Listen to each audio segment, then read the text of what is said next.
It is Southeastern 16. We're talking Alabama football today. We're going to preview the Crimson Tide for the 2024 season. I'm Chase Robinson. Drew DeArmond will be along to help me preview the Tide today. But first, got to remind you about our friends at Bet Online, the world's most trusted betting platform and your number one source for everything online sports betting. Right now, you can receive a 50% free bet of up to $250 on your first deposit to bet on anything from the Olympics to baseball to Formula One racing. Bet Online has every stat, every matchup, and even live odds and spreads while the games are being played.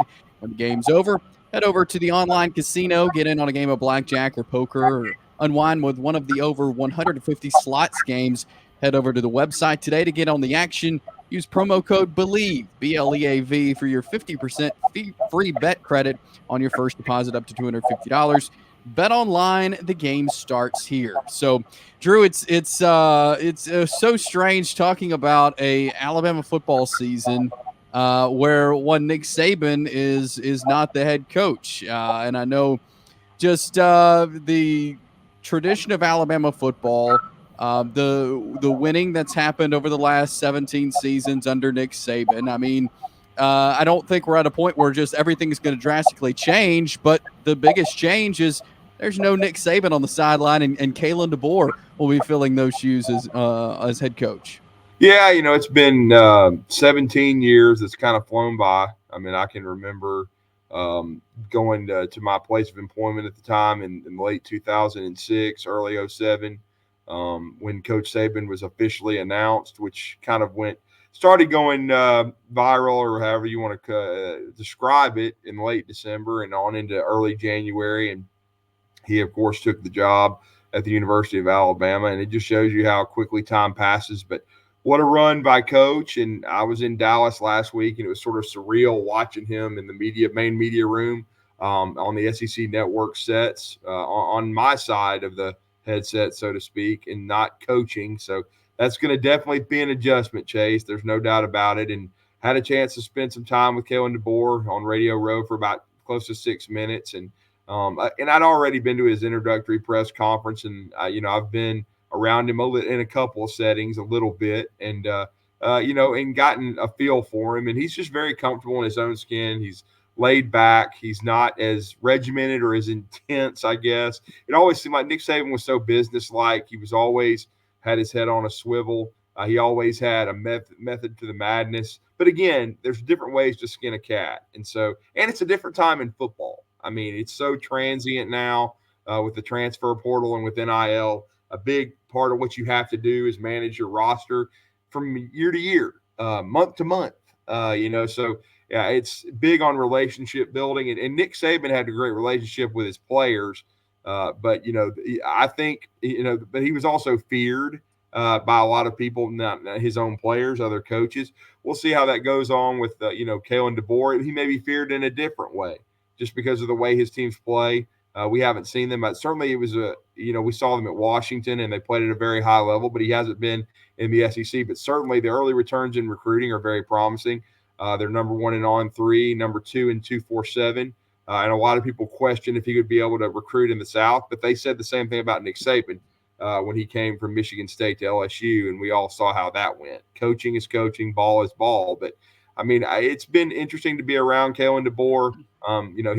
He's definitely comfortable with who he is and doing it his way. And I think that's huge because you're never going to be the next Nick Saban. There's never going to be another one. There was never another Coach Bryant. You have to be yourself and run the program the way you see fit. And the difference I see now in the Coach Bryant transition. Now, Coach Perkins did a good job, but he did some things, taking down the tower, alienating some people. I haven't heard that about Kalen DeBoer. Now, there's some people, even Alabama fans, that are wondering about him. Some even kind of doubt him, but that's because you haven't seen the proof on the field yet. And so everybody is kind of in a wait and see mode. But I'll just say this, Chase, if you had told me 2-3 years ago, and going into last year, people ask me this all the time, when do you think Coach Saban is going to retire? I thought he had 3 to 5 more years in him because he was very healthy. And I didn't think his energy level dipped at all. And NIL was already underway in the transfer portal, and he's always kind of, I thought, taking the challenge on. He kind of took it that way, like, okay, they're changing the rules. I want to prove that I can navigate this and handle it. But again, the one thing that is not, you can't dispute, is father time. And so he's 72 years old. He was frustrated. I think the biggest frustration was actually the staff. Like he couldn't get the guys he wanted because they didn't want to commit long term, because he's honest with them. He was honest with his athletic director, Greg Byrne, that this is a year-to-year deal. I don't know how much longer I'm going to do this. And you know what assistant coaches want? They want security. They want to know who they're working for. They of course, they want to make great money. And so, guys like Bo Davis, I think they were nervous about, okay, who's going to take this program over? Am I going to know them? Am I going to be comfortable here? And so, but I will say it's been about as smooth a transition as it could have been possible, because Greg Byrne knew, he had always in the back of his mind had a plan, but he knew going into the season, and especially about halfway through last year around October, that something could happen. So he had a plan that he in place that they could execute it quickly. And he already had coaches in his mind that he knew he had a great shot at. And one of them was Kalen DeBoer, who had a multi-year extension for $9 million a year on his desk at Washington. Certainly they would have ended up going to the Big Ten, so they would have been in a great financial place. And certainly he would have been a king there. But you know how it is. Timing was everything with Nick Saban coming to Alabama, because he didn't like the NFL. Wife didn't like the NFL especially, wanted to move. Rich Rod didn't come, and then bam, the job's right there. Well, with Kalen DeBoer, he had gone 25-3 in 2 years at Washington, played for the national championship, but the Alabama job is open. It might not be open again for a while if they hire the right person. So if you want to, go to Camelot and take over the best program historically in college football, and in my opinion right now, that's the thing Nick Saban did. I always say this because I grew up in Alabama. I've been an Alabama fan since 1985, I guess was my come to Jesus moment, so to speak, with my father in the 85 Iron Bowl. My dad grew up an Alabama fan. And the thing about it is that, it's like religion in the state that we don't have NFL football here. So Alabama football is king, and there's nothing like it. And, no disrespect to Washington, who has a nice history, but, this job isn't for everyone. It's certainly Coach Bryant when he took it over, it was in a bad place. He had to fix it and get it back from 58 to 61 to get it back to the tops in the country. Then Coach Saban, when he got here, they had a lot of mediocrity since winning it in 92. And since Coach Stallings retired in 1997 or after the 96 season. And so he had things to fix. But the one difference is, I think that the university's alignment is much stronger than it was in those other two cases. And what I mean by that is Stuart Bell, the school president, and then, in my opinion, the best athletic director in the country, in Greg Byrne. Because here's the thing. If you don't have a strong alignment and you look at a university, that's why coaches leave. And I'm talking about in multiple sports, because they're not confident in their bosses and in the leadership. Well, I think in this case, it's much stronger than it was. And then another thing that worked against Coach Perkins is Coach Bryant was not in good health. I mean, he passed away just a few months after retiring. And so he wasn't there with Coach Perkins. He wasn't there to maybe say, well, Coach, I don't know if it's a good idea to take down the tower yet, or give him advice, or smooth things over with boosters and power brokers. Coach Saban is going to be a consultant for $500,000 a year in addition to his duties as a television analyst, and he's going to have an office in Bryant-Denny Stadium. So you got him as a resource right there. And so I just think when you think about that, and you think about the infrastructure put in place, it couldn't be stronger. And I just think it's been a seamless transition. Surely there's been some bumps. There's been some guys leave via the transfer portal, like Caleb Downs. That was a big loss. Isaiah Bond, Amari Knoblack. But really, besides those three guys, I don't even consider Trey Amos a big loss. I think they dealt with that. The biggest thing is, and this is I equate it to Nate Oates in basketball. And Chris Lee and I have talked about this before on Southeastern 14, and this is my first appearance on Southeastern 16, by the way, the new one. But, we've talked about it in that when Nate Oates was hired, didn't know a lot about it. and he had been at Buffalo and as an assistant and then head coach. And I knew he had put out Arizona, and he blew my bracket all to pieces because I had picked that Arizona team that year to win the national championship, beat him in the first round like a yard dog. But I didn't know much about him. But when I started digging into his background and Tom Izzo, all this stuff, I really started liking what I was hearing and reading. And then John Petty and Kyra Lewis had been in the transfer portal. He got him out of there in a week. Well, the same kind of I kind of equate it to what Kalen DeBoer did when he got there. And, Ryan Williams, to me, and I follow recruiting religiously in the state of Alabama, is the best football player the state has produced since Julio Jones. And Julio Jones was kind of a litmus test for Nick Saban because he was the first full recruiting cycle because Coach took over in January of 2007. He cobbled together a good class, but that 2008 group was his staff. They spent a year recruiting them. And Julio was the best player, and he could have gone anywhere in the country. And Alabama, remember, they were coming off a 7-6 year. They weren't very good. But Nick Saban is Nick Saban, and he recruited Julio and said, "Look, Julio, I love you. We're going to win with you or without you." He had a great feel for how to recruit players and what their mindset was. Well, he got Julio Jones, he got Burton Scott, and that kind of set off an avalanche. They had the runaway #1 class. It turned the program around in a year. And for Kalen DeBoer, because Ryan Williams decommitted like an hour after Nick Saban retired. So you're thinking his dad went to Auburn. Auburn spent a long time recruiting him. Hugh's been on that campus for a year. I thought, well, he's probably going to end up at Auburn. This is going to be a tough deal because Kalen DeBoer, they retained Robert Gillespie and they retained Freddie Roach. But, this is tough. It's all about relationships. But then they get him on campus, for the first team meeting. He takes an official visit maybe a week later, and then we all know what happened. He reclassified. Everybody knew that he was going to do that. And then he signed with Alabama. And to me, that just proved with the infrastructure he had already put in with Courtney Morgan and Aaron Hodges and those guys. And then, with him being able to relate to Ryan and his dad and kind of sell them on his vision and the kind of offense he ran, to me, it spoke volumes. And I just think they were able to keep the core of the roster together. They were able to get Ryan Williams. And I think that sort of set the tone to where we are right now, which is, just a couple weeks from really, I guess, less than a week, dang it. The time just keeps flying. Yeah. We're less than a week from fall camp. So we're right on the cusp of it. And I think everything's gone smoothly. If you want me to make one, if there's one question I have, like everybody always asks me as far as moves that he's made, look, man, I'm not going to change my mind. I'm not afraid. I get ripped on message boards for saying it, but my biggest worry is Freddie Roach, and he's one of the guys they retained. I worry about him developing quality defensive lines and in recruiting, but they chose to retain him. Hopefully, he's going to do a good job for Kalen DeBoer. But I thought, I've had questions about him since Coach Saban brought him back for a third tenure in Tuscaloosa. And see, it's interesting to me because I'm telling you, I have great sources, and he was trying to hire Bo Davis. And of course, what I had heard was Freddie was going to move out to outside backers and coach there. And we would have had to see what would have happened with that move for Freddie. But again, and he had already, from what I was told, he had already told Coach Saban he was definitely willing to do it for Bo.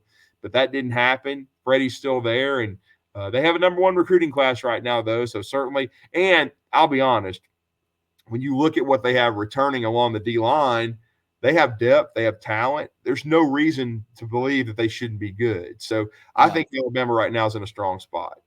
Yeah, and Kalen DeBoer being the offensive mind that he is, he comes into a position where he doesn't have to kind of develop a new quarterback. No, Jalen Milroe had an outstanding second half of the year. When you look at it as a whole, finished 6th in the Heisman, put up great numbers.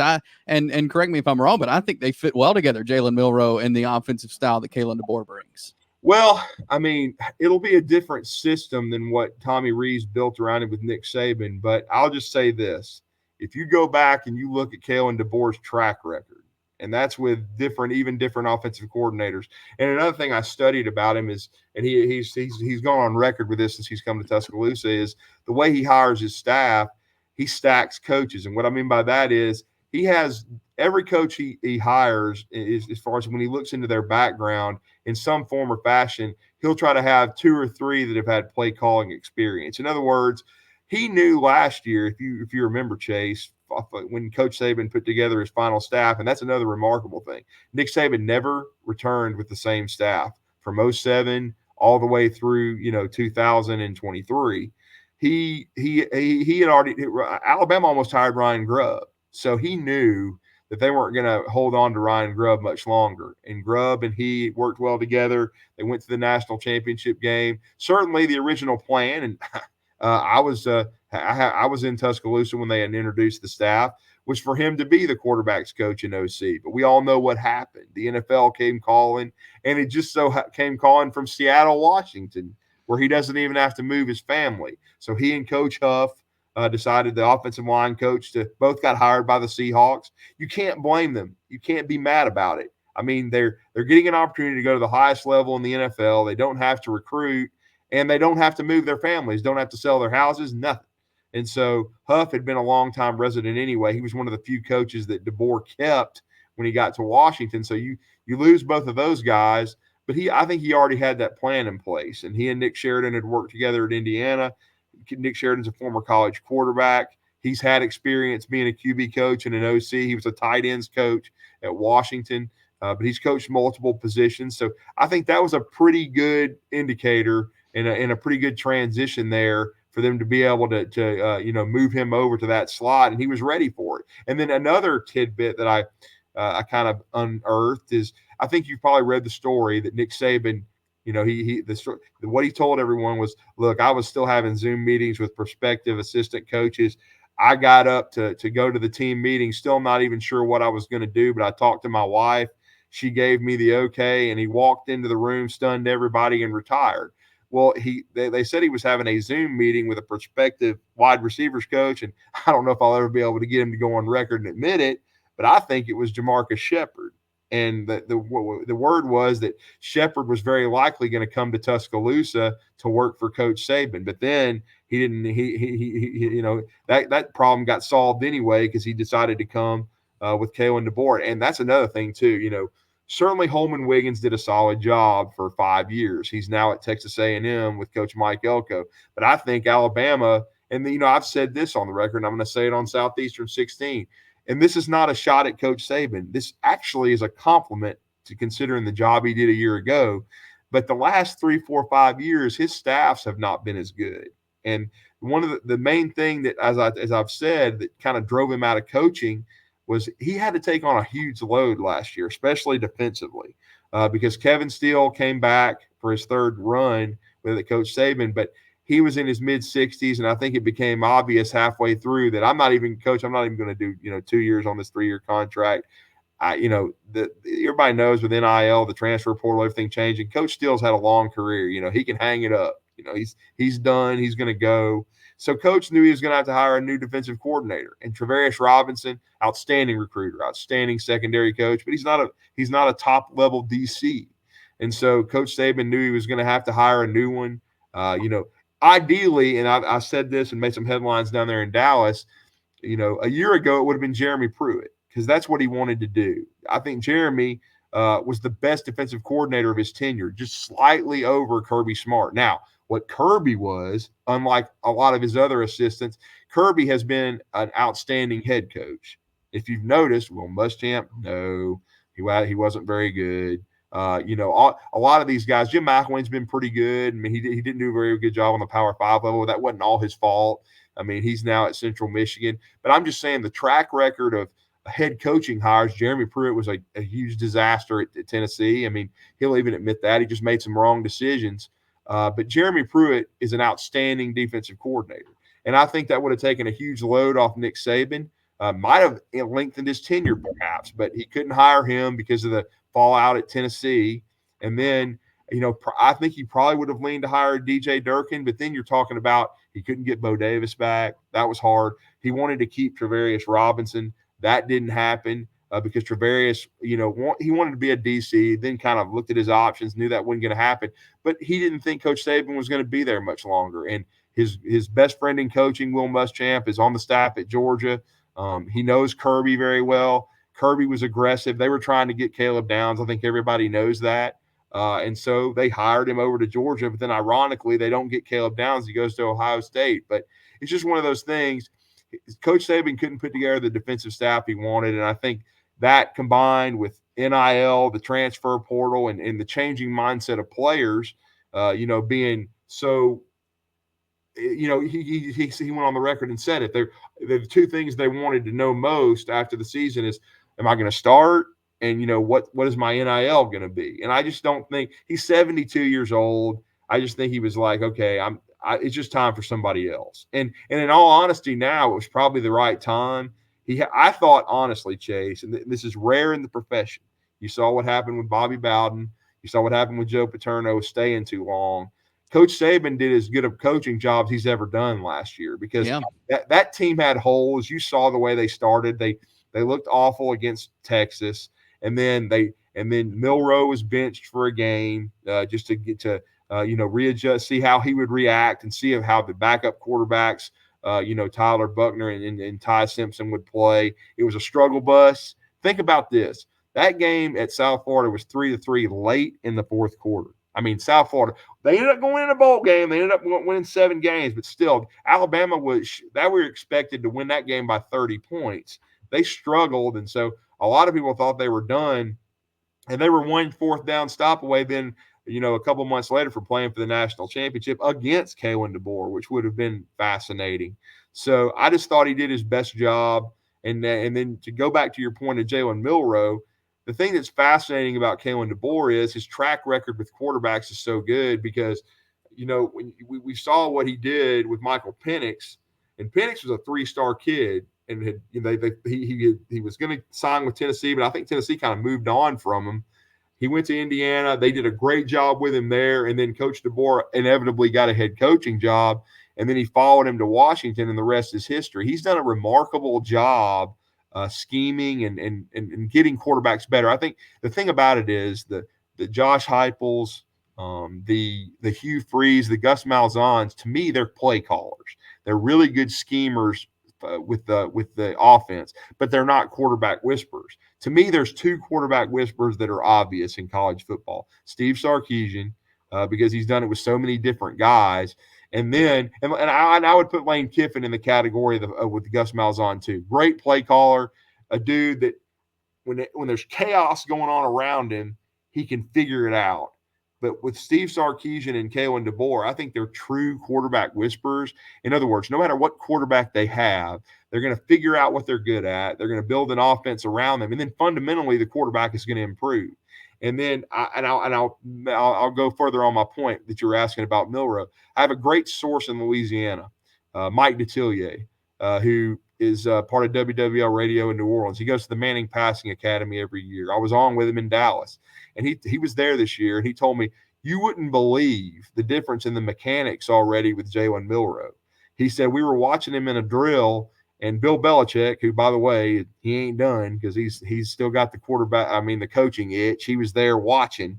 He was so enthralled with how Milroe was throwing the football, he beelined him out on the football field to talk to him after one of his drills because Mike said the mechanics were so different. And so that's just a few months' work with Kalen DeBoer and Nick Sheridan. So I'm fascinated by it because I had a lot of questions last year. I went on record. I picked Ty Simpson to win the job. I don't think Ty was, mature enough at that point yet. Still think he has a bright future. But Jalen Milroe, he's fascinating because he's built like a tank. I mean, if you've ever been around him, been near him, 6'2", 220, 225 pounds. He absolutely runs at least a 4.4, if not better than that. He's one of the top 2 to 3 fastest guys on the team, and he's got a cannon for an arm. His problem has always been pocket presence, being raw, and he showed last year he can throw the ball down the field. But the issue has always been getting rid of it on time and then to the short and intermediate passing game. If Kalen DeBoer and Nick Sheridan can mechanically help him and help him from the neck up, process and throw the ball on time, and because he actually did protect it last year, the thing he gave up too much was sacks, but he actually didn't turn it over a lot. He had one crucial turnover in that Rose Bowl, but man, I'm telling you, if they can, figure that out and get him better, man, he could be a high draft pick. I'm talking first or second round because physically he came along at a good time because the dual threat quarterback is kind of in vogue and everybody wants the guys that can move around and make plays and extend plays. And the guy he was so raw when he came out of Tompkins High School in Katy, Texas. He's made a great decision, and I admire him because he's another one that could have moved on after last year. When you have skins on the wall, you just mentioned it in our conversation that he had. He top 6 Heisman finish. He got to the college football playoff. He had NIL value. He could have put himself in the portal and said, okay, who's interested and how much? Because we all know experience at the quarterback position is probably the most expensive thing in the portal. Yeah. But he did not do that. I think he and his family got the feedback from the draft and Coach Saban. Okay, this is a quarterback heavy draft. I'm not going in the top 3 rounds, so I need to go back to school. And then they trusted Coach DeBoer and his track record, and so I'm fascinated to see it because he was only voted 3rd team which by the way, that's another one of my rants. That's the stupidest thing in the world. Preseason All SEC players. Why? I don't understand it because just because of what you did last year, it means nothing. Because you can go out and get hurt, you can go out and play bad. Now I understand picking an order of finish, and I'm sure we're going to talk about that for the teams. But as far as players, I don't understand it. But I do think ultimately he has the biggest upside of any quarterback in the conference. Because let's not forget, Carson Beck is a great prospect. He's going to probably be playing on the preseason #1 team in the country, the favorite by the media to win the SEC. But Jalen Milroe outplayed him last year. So let's not forget that. And I think Alabama's supporting cast that we're going to talk about here in this segment is going to be better than people think. Yeah, and looking at the running back room, I mean, Jehiem Miller, Justice Haynes, I think 2 guys who are going to get a lot of touches, and then kind of going outside of that to the other skill guys and wide receiver. I think that's where people may be wondering, well, who's going to be that target, that go-to guy? Well, I think there's a handful of guys that could get meaningful catches this year. Well, obviously because he knows the system so well, and I'm sure you watched the A-Day game, Chase, and you saw it. But Germie Bernard is going to be a guy that is going to be an impact transfer. Here's the irony of the whole thing: this is his 3rd school because he started at Michigan State, and his quarterback at Michigan State was Peyton Thorne, who's now one at Auburn. So, and then he was the 4th receiver last year in that DeBoer machine. The first 3 were 1st, 2nd, and 3rd round draft picks in the NFL. So if he had returned under Jed Fish, he would have been wide receiver 1 at Washington. But he of course loves Jamarcus Shepard. He loves DeBoer, so he follows them to Alabama. Had a great spring game. A physical guy, a guy that plays with a lot with kind of an edge to him. I think he's going to be a really good fit in the offense because he knows it. I mean, and then I think to me, the guy that's fascinating, and he's now, and I'll tell your listeners first of all, what I've been told by someone, a great source, is the top 3 receivers right now, if they played a game 1, would be Bernard, Kobe Prentice, who will be going into his junior year, who's been solid his first 2 years, and then I was told Ryan Williams, who we've already talked about in recruiting. I've had people ask me, how quickly catch on? Is he going to be a big part of the offense right away, or is it going to take a few games? I think he's going to be a big part of it right away. I mean, Julio Jones certainly was, and I know he's a different style of player. And for your listeners and viewers, I'll just say I kind of equate him as a combination of 2 guys, and both of them were 2 of the best I've ever seen. David Palmer from way back in the day with his lateral quickness and I just call him magic. Be able to make a guy miss in a phone booth, and then Devontae Smith, who just could separate and run away from people. Everybody, and see Ryan Williams is kind of be getting the same thing. Well, he's skinny, he looks like he's too small. Well, everybody said the same thing about Devontae, and nobody could catch him, nobody could cover him, and even as a freshman, he didn't play a ton, but remember the plays he made. They were big plays. Game-winning catch against Mississippi State. I was there in Starkville, and then we all know how the national championship was decided. I mean, the guy just had a clutch gene. And so I just think Ryan Williams, but the guy that I'm really infatuated with wasn't mentioned in those top 3. And Coach DeBoer actually mentioned him down in Dallas for how fast he's running and with all the slingshot technology and everything they have, is Kendrick Law. and they actually have had Kendrick do some media appearances when they did the Tide on tour, and he'll be a junior. He's from Lafayette, Louisiana, and Shreveport, that area. But he's a guy that tough, physical. He kind of reminds me of John Mechie with the physicality that he plays with. They used him as a runner a lot at the end of last year on reverses and things of that nature. They didn't throw it to him a lot, but I just think he's a big physical guy. And you know how it is. Sometimes a coaching change, certain guys flourish in new systems. And I just think Kendrick Law is going to have a chance to do that. And I just think overall they've got some pieces in that wide receiver room that maybe aren't as known. You know, you lose an Isaiah Bond, that certainly hurts. And then don't forget Caleb Odom as well, because I just think he's being moved from the tight end spot. But I still think he'll be a flex guy like an Amari Niblack. I always thought of Niblack more as a big wide receiver anyway. And so he'll take the place of Niblack. And if he's more consistent, Alabama could come out, on the better end of that. So I really think that receiver room is going to be really good. And then I like the tight end room too. I think C.J. Dupree was underutilized a year ago. I think he has pro potential. And if you've watched DeBoer's offenses, they feature the tight end a little bit more. And I think, it wouldn't surprise me if he stays healthy, if he can catch 25 or 30 passes. So I like the receiver and the tight end rooms. I really think they're underrated quite a bit, Chase.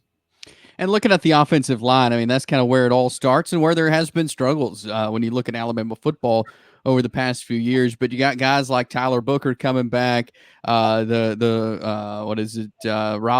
You got Caden Proctor, Parker Brailsford transferring in. It seems like a good group of offensive linemen as well. Well, guard to guard, I think it's the best in the Southeastern Conference. And I think Booker is the bell cow.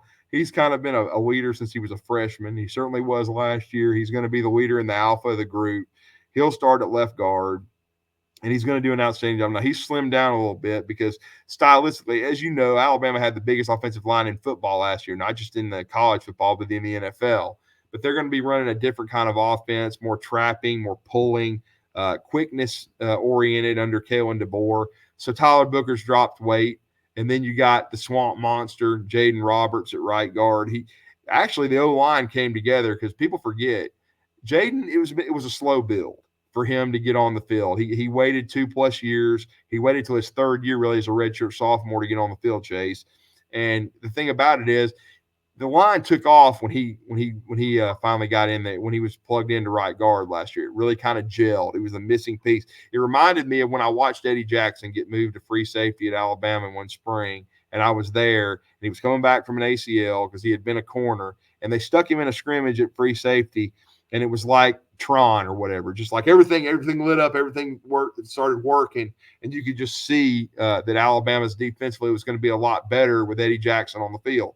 Well, same thing with Jaden Roberts. And, I had a chance to hear Chris Capellic during the offseason. Capellic, of course, the new offensive line coach who came in for Coach Huff and who came over from he'd had a cup of coffee at Baylor, didn't even coach during the season, but he had been at Michigan State a long time.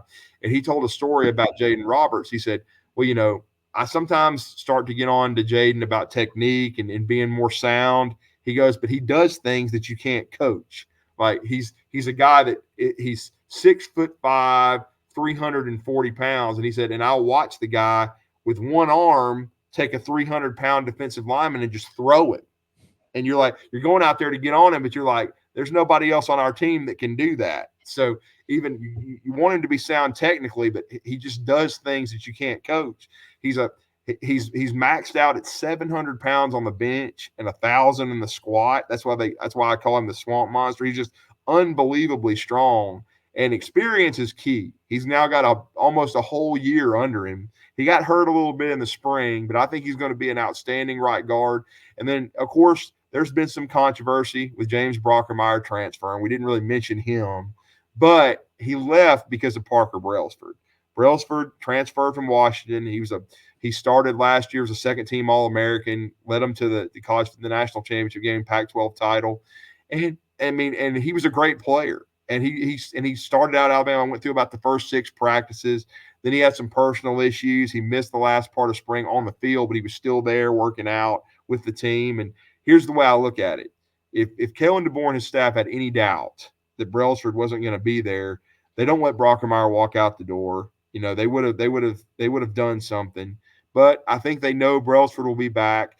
And if you just watch the film and watch the way he fits into their offense, I think he can be an all SEC type guy at center. So to me, guard to guard, they're really, really good. The question is offensive tackle. And you mentioned Caden Proctor, huge getting him back. Because again, when you're talking about a whole year at left tackle in the SEC as a freshman, that's huge. Yep. And they get him back. And I think he'll be lighter because, and I'll be honest with you, at one time or another last year, he was playing during the season at 380 pounds, which is just way too big. I think they're trying to get him down in the 350s, but he's just a huge kid. But if they can get him in the 350s, I think they think he'll be able to sustain and do a better job. And then, so to me, he's going to be locked in at left tackle. So that means going into camp, to me, there's one battle. It's right tackle. And getting a chance to talk to Kalen DeBoer on Radio Row, it was interesting. He made mention, and all coaches do this on purpose when they're trying to get a point across. He said that Elijah Pritchett had a great spring, and Pritchett, we know he's had some off the field issues. We understand that, but I, as far as I know, he's back in good standing, and he said he can play both right and left tackle. But I think right is going to be, of course, with Caden Proctor there. I see Caden being the left tackle, so.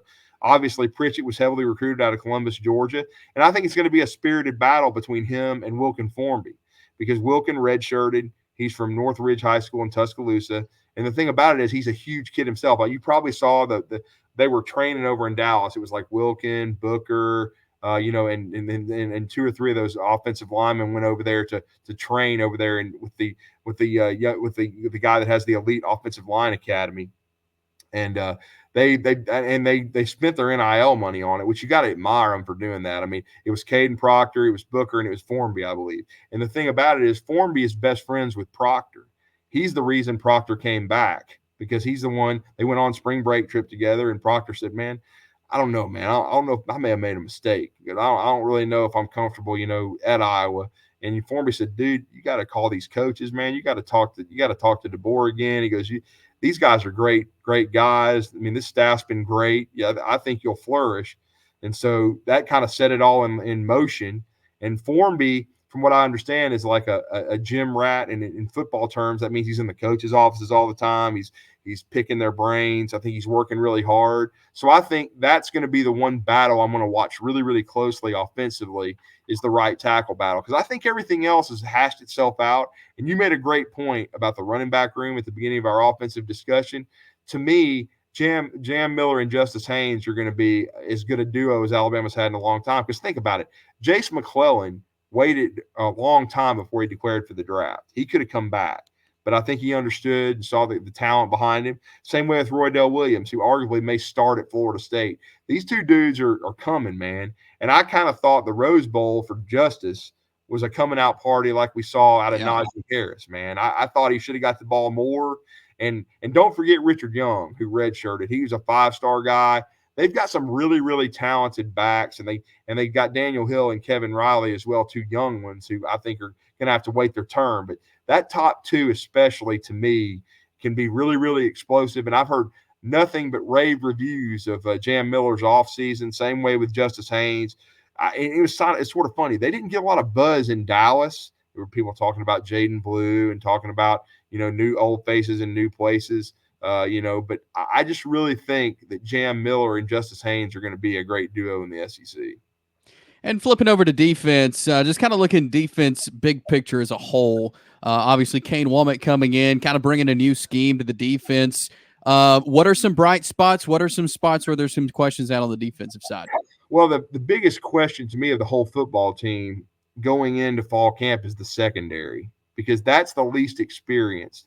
They talked Malachi Moore into returning. He could have gone to the NFL, rolled the dice.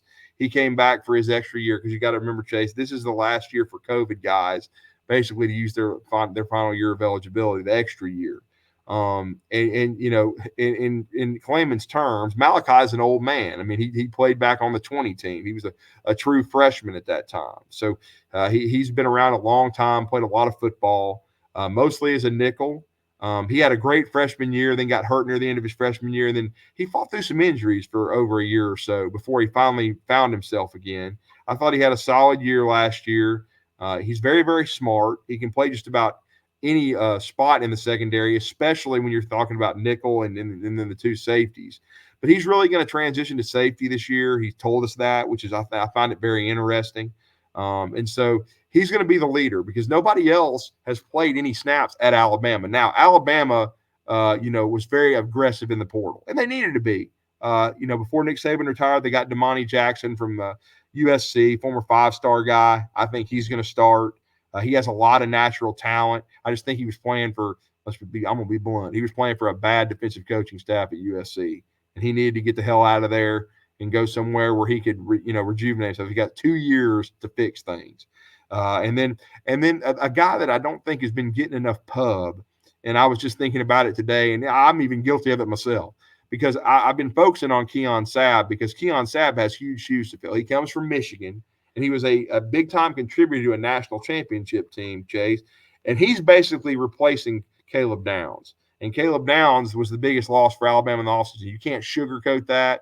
He was a freshman All-American. I thought he was the best freshman DB at Alabama since Minkah Fitzpatrick, who Minkah is my vote for the best player of the Saban era. But Caleb Downs made a huge impact. But they got Keon Sabb, who they really like, and I think he's going to have a big impact.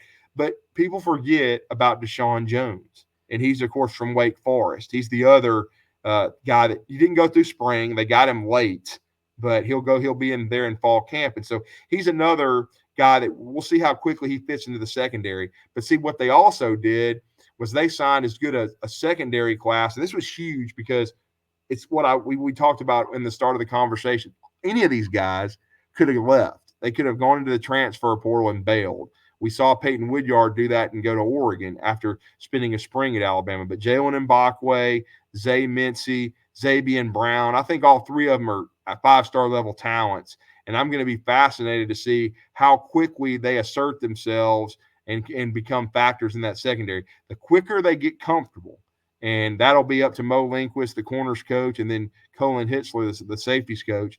Colin worked at South Alabama closely with Kane Womack. It'll be interesting because those guys are talented. They just haven't played. And if they gel and can find roles quickly, maybe the secondary ends up being better than people think. But that was even Nick Saban's reasoning for picking Georgia and Texas, because he had questions about proven guys in the Alabama secondary. And I think right now, to me, that's where the most of the questions are, because you have returning stalwarts and certainly in Jihad Campbell and Deontay Lawson at middle linebacker. I like Keanu Coote at outside backer. And Quandarius Robinson, they're both experienced, and I still think that matters, even if you've waited your turn. And then they've got like Tim Smith and Tim Keenan. They've got some returning guys along that defensive line that can play, but they just don't have a lot of experience in the secondary, and I think that's the biggest question. Yeah, and looking at kind of the defensive line as a whole, when we talked about the offensive line, the experience they have coming back. When you look at the defensive line, is there experience? Is there depth? Like where would you put this in looking at other years Alabama defensive lines? Well, I think they should be good. I mean, I just mentioned Tim Keenan. I just mentioned Tim Smith. Smith's played a lot of ball. He's another one that played in 20. He and Malachi Moore are the oldest guys. This is up to Freddie Roach to get the most out of these guys. And let's not forget, we didn't see him at all in the spring. And everybody, buy your roster sheet. You're going to need to, because all these guys change numbers now year to year. Jehiem Oatis will be number 10. He won't be number 91. So when you see 10, that's Jehiem Oatis. And so we didn't see him in the spring at all, Chase. He was hurt. And he's another one that could be an impact guy, should be a starter, and should be ready for a breakout junior year, you would hope, if he's ready to go. So you got Jehiem Oatis, you got Tim Smith, you got Tim Keenan, and then the one that impressed me the most, and he's the highest rated of them all in the room from a recruiting standpoint, and I thought he had a great A-Day game, is number 47, James Smith from Carver Montgomery. He'll be a sophomore. He's another one that could be on the cusp of a breakout, which would be big for Alabama. They got John Marion Latham too, who's been an experienced rabbit guy that's rushed the passer some. There's bodies. They've got dudes that they've recruited, that they've tried to develop. They've got some other younger guys as well in there that'll be redshirt freshmen and sophomores that I think can be good. So I don't think there's any excuse for the defensive line not being able to rotate a good three. I think if you have 6 to 8 guys, that's what you need. And I think the bodies are there and the talent. It's just going to be up to Freddie Roach to get it out of them. But yeah, I actually think the defensive line should be among one of the better ones in the SEC. Now you have to adjust your thinking, just like you guys had to adjust your name where it's on Southeastern 16. You got 16 teams in this league, but to me, it should be a top 4 to 6 defensive line in the conference. And if that's the case, then you should be good defensively. And I think Alabama has the pieces to be good. It's going to be interesting that they still are going to be running what's basically a 4-2-5 like Nick Saban, but it's going to be more eyes on the quarterback. And I think they're going to be even more aggressive. There were times Nick Saban didn't blitz a lot. He just allowed his guys to win one-on-one matchups and try to be solid, tackle well. Well, I think Kane Womack might be even more aggressive, and it'll be interesting because a big key to this defense is going to be they need to create turnovers, and they call it the swarm defense. You need to get the ball back for this offense because I think they're going to score a lot of points. And you follow football, Chase, as close as anyone. It's changed. You don't shut people out anymore. You don't hold people to 14 points. It's just what it is. It's creating disruption. You need to create negative plays, put teams in bad down and distance situations, and then create turnovers or big plays in special teams, whether it be a block field goal, block punt. You got to set yourself up on short fields, man. And then offensively, you got to make big plays. You got to be able to make explosive plays because it's very, very difficult now for a 15-play drive without making mistakes. And so that's just the way the game is. You got to be able to create havoc, and hopefully that's what Alabama will be able to do defensively. Well, good stuff there as we preview the Alabama Crimson Tide. Drew, really appreciate you taking some time talking some Alabama football with us. I know we'll definitely get you back on and talk soon, but appreciate you coming on today. Yeah, no doubt. And let's not forget too, and I just wanted to throw this in here, special teams wise wins a lot of games. And Coach Saban was always pretty sound in special teams. And don't forget, Alabama has lost the best kicker they probably ever had in Will Reichert. But they went out, and this is another underrated transfer portal addition, and Graham Nicholson, the Lou Grozo winner from Miami of Ohio. I thought that was a huge get for Alabama.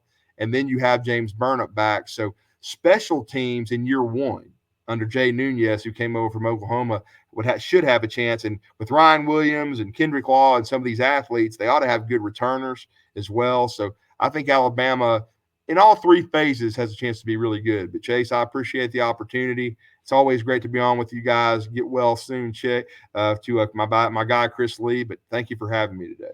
Yeah, appreciate it. We'll have all the teams covered for you right here on Southeastern 16. And as always, brought to you by BetOnline.